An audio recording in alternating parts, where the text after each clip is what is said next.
Hey guys, welcome to the second edition of the Mark Strigl interview podcast.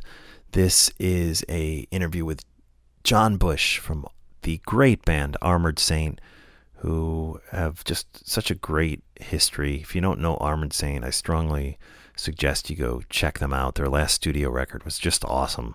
Win Hands Down. It was released on Metal Blade. And what an honor to talk to John Bush. You know, I'd interviewed him once backstage at That Metal Show when I was working as a segment producer on that metal show, but really enjoyed talking to him in this context. It was over the phone, and he just sounded relaxed. He sounded like he's in a good mood, and they have a great new live record coming out, Armored Saint, that is, which he's going to tell me all about.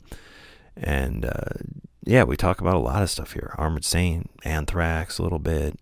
You know, his work, what he does. This isn't the only thing he does. Like many musicians today, he's got another job too. So he's going to tell us all about this. This is a fun interview, and a big thanks to John Bush from Armored Saint for joining us here on the Mark Strigl interview podcast. Thanks, guys. We will talk to you soon, and enjoy this interview. Hey, it's Mark Strigl from Talking Metal, and calling in on the line, we have John Bush from Armored Saint. John, how are you? What's up, Mark? How are you, brother? I'm good. Glad to talk with you tonight, and very excited because we have on February 24th coming out on Metal Blade the new live record, which you just told me how to pronounce it, and I'm Want me to say it again? Yeah, say it again. Say it again. I don't even know if my Latin is proper, but it's Carpe Noctem. Carpe. Seize the night. Okay, cool. And let's talk a little bit about the record. I heard a couple clips off of it, which sounded great. I heard Aftermath and March of the Saint on YouTube. It's a album and a DVD. I'm told, right? Well, I know we have some live videos that are part of it, but I don't know if it's an actual combination package as far as for sale. Right. So some of the the videos are available eventually to see. For instance, I just saw the Last Train Home clip, and it looks great. And awesome. We've already released Aftermath as well. But that's not part of the package, to my knowledge, at least. It's just a live record. Right. Okay, I got you. Cool. So, what other songs can we expect? Aftermath. Well, there's Aftermath, which was actually the first video that we did, and then there's March of the Saint, which also came out or is coming out. Some of it was we gave it to some of the people who were part of our pledge campaign, and they were able to see it first. And then Last Train Home. We also have the song Win Hands Down and also Mess from the last record. Cool. So that's 5. Let me see it. I'm going over it in my head now. Right. Oh, Stricken by Fate, which is a classic Armored Saint song from the very beginning, from March of the Saint. So that's 6. We also have Left Hook from Right Field. And the 8th song is Rain of Fire. So nice. There's 8 tracks on it. Which some people have complained is not enough, and we understand that. But the philosophy behind the small amount of songs is that it really was never meant to be a live record. Actually, what we did was we had a couple of recordings, and we were releasing them for this pledge music campaign that we did that basically helped us do the Queensryche tour that we just finished in November and December, and then once we put that out to them, to the pledge members, and we realized, well, everybody should hear this because it sounds great. We're super proud of it, and it's an Armored Saint live record. It heard in the most proper of sense. So then that's when we put it out. So yes, it'd be great to have more tracks, and I'm fully in agreement with that. But some of the songs that we had, the recordings, because it was only from 2, we just kind of felt like they weren't maybe up to snuff as far as our individual performances. So we said, well, these are the ones. So right, gotcha. We didn't have like 10 shows to base it on, and there's really 2. And if there was some flubs and things that weren't just not quite up to like I said, up to snuff, we didn't want to put them out. So. Gotcha. And so it's the songs are pulled from two different shows? two different shows: the Wacken Festival in Germany, and also a club show that we did in the city called Aschaffenburg. Gotcha. Cool. Well, we're looking forward to hearing it, and we'll have it linked through today's show notes on talkingmetal.com. It sounds awesome. We're real proud of it. It's, we try to make a live record that sounded like all of the vintage live records that we grew up on, like Strangers at Night, UFO, and Priest, Unleashing the Yeast, and Kiss Alive, and those are like the classic live records. Thin Lizzy, Live and Dangerous, as far as we're concerned. So I think we finally kind of hit it. Like, I'm real proud of the performances on this. Cool. What's the process in recording a live record? Do you bring all the individual tracks back and then mix it in Pro Tools, I'm assuming, or something like that? Yeah, pretty much. Joey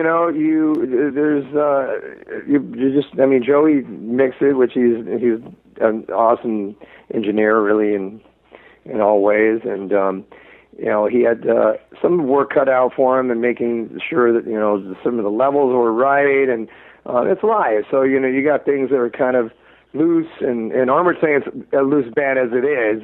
I mean, we really are, which I think is, at this point, it's a cool aspect because everything is so perfect, and we're not. But I think that's what makes it sound live and raw and real, and so there's a little bit of Joey's magicianship that is involved in making it all work, but he did a great job. Definitely, the tracks I heard sounded very full and awesome, and again, February 24th, the new live Armored Saint record will be out on Metal Blade. And, it wasn't that long ago, I guess middle of 2015, that you guys just put out just a great studio record, which was your first album back since 2010, Win Hands Down. I would suppose it's probably too early to think about another studio record. Is that correct? Well, it would be when we're talking about Armored Saint, I guess, since we don't move in the most rapid of ways. But, it's in my mind. I'm sure it's in Joey's mind. I'm sure it's in the other guy's mind.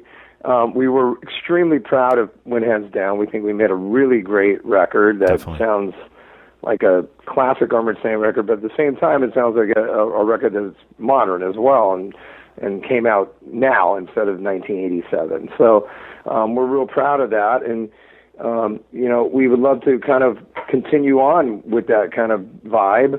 But at the same time, I've said this on a couple of occasions that for us, I'd rather make a record and have a bunch of great songs and have that be the catalyst to do something, contrary to we got some momentum, and we're doing well, and we've just did a bunch of tours and probably the most dates that we've done in years. So let's put out another record so we can keep doing that. That to me would be the wrong approach for Armored Saint. Certainly that might work for certain bands, and I get it, because these days touring is one of the best ways and kind of one of the few ways that people can make money. But for us, it's more about making a quality record, and then once we do that, then the show aspect of it is like, hey, let's go play some gigs now, kind of thing. So that's really the primary objective, and I think that if we feel like we have a good idea for a record and have some great ideas, then we could do that. And that's kind of where my mind is. I haven't really worked on anything. I don't know if Joey has, honestly. But, I certainly, if we were going to make a record, I think that, unfortunately time is not completely on our side in terms of waiting around, because, I make the joke, like, singing Rain of Fire when I'm in my mid-60s might be a tall order. It is now, in my early 50s. So it's not like I want to really wait around too long and do things, although we could continue to just play shows, and we certainly have a large catalog of songs that we can dive into and mix up our set, so it's not like the same old story, because I hate that. But, if we can come up with a cool vibe and some great song ideas for a record, then sure, I want to make a record. I think we just have to probably have the discussion about it, and see if there's something churning there. I don't want to overthink it, and I don't also want to sit around and kind of be meticulous about what we're going to do, because that's not really our way either. But I do think it merits a conversation at least, and come up with something that we think is maybe the direction if we're going to do it. Cool. Now, Joey stays busy with a lot of other stuff, like other bands and recording and stuff when Armored Saint is not active. What stuff keeps you busy when you're not doing Armored Saint?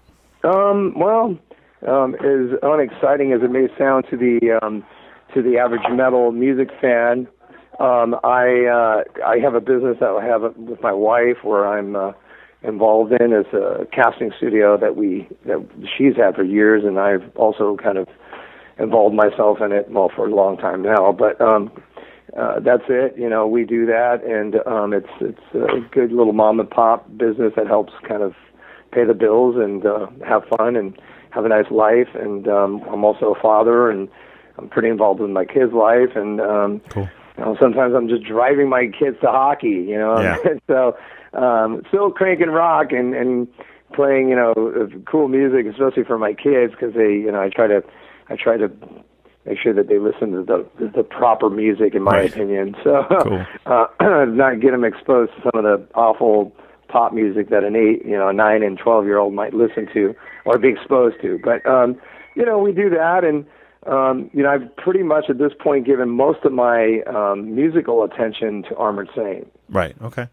And when you say casting company, so you're providing like actors to movies and commercials and stuff it's like that? It's primarily commercials.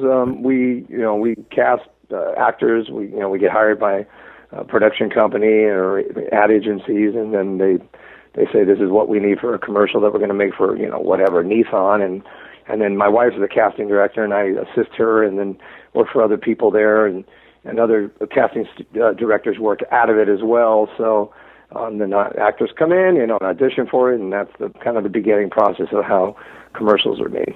Right on. I have Spotify, and I wanted to ask you, I use it all the time. Every day I'm listening to Spotify. And a couple questions about Spotify for you. I noticed all the Anthrax stuff with you, the stuff with Joey's on there, but the John Bush era Anthrax stuff sadly is not on Spotify. Any idea why? Well, I don't know. None of it is? No, nothing. None of it is. Nothing. Huh, and all the Joey stuff is there. But you go on iTunes, you can download it on iTunes. Your stuff is on iTunes, but not on Spotify. I don't have an answer for that. The first two records, when we basically got the masters back from Elektra, that was part of the deal upon leaving, and those records are kind of licensed as we go kind of thing.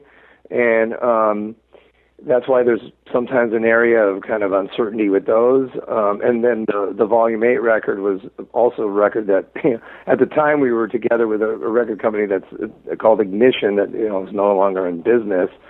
So that's kind of a gray area as well. The We've Come to You All record came out Nuclear Blast. So I don't, they're a functioning label, so it should be available through that. But,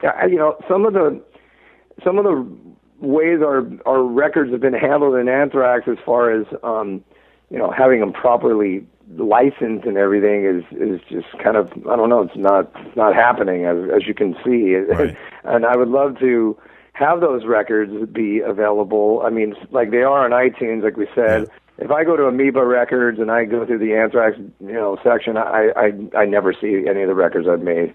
Right. Quite honestly, which is disheartening. I'm really proud of those albums, and I think we made some great music. And definitely.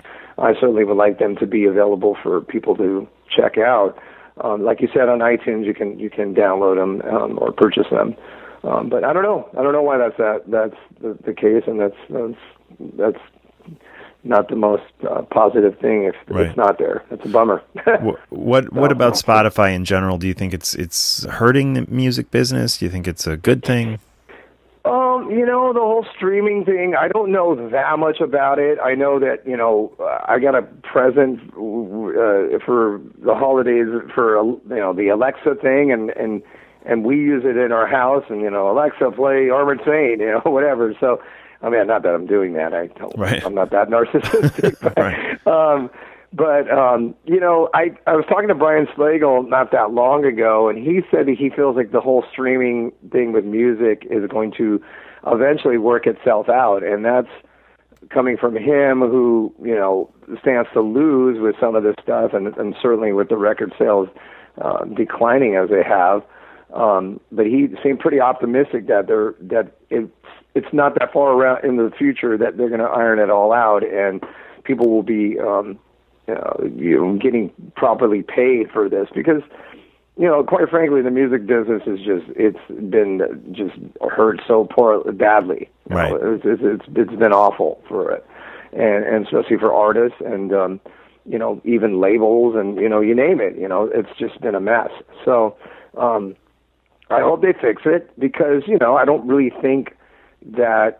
I mean, if they don't, I don't see how people would eventually continue making music, because, you know, it costs money to make a product. Right, you know, sure. This isn't something you just are, you know, churning out in the, you know, in the middle of you know, the world here in this digital kind of limbo world. It takes effort, and it costs money to do this, even if you, at the most simplistic of ways, you know, home studio, and, you know, you can do things like that, and it's great, and just kind of put it on to stream, and you know, it's great. But at some point, if you're not earning something for it, it's just a big nothingness, and that's a drag. So, you know, I see royalties, and, you know, I get statements, and believe me, sometimes it's a drag when you see like 2 cents and 3 Right. cents. You know, it's like, okay, great. So, and I know that it should be bigger than that. It should be, because there's definitely lots of ways that people are able to access music, and I know they're listening to my music. Maybe not on Spotify, the Anthrax records, but in Right. other ways. Yeah. So, Right. you know, I hope they fix it and they work it out, and it would be nice. Yeah, me too.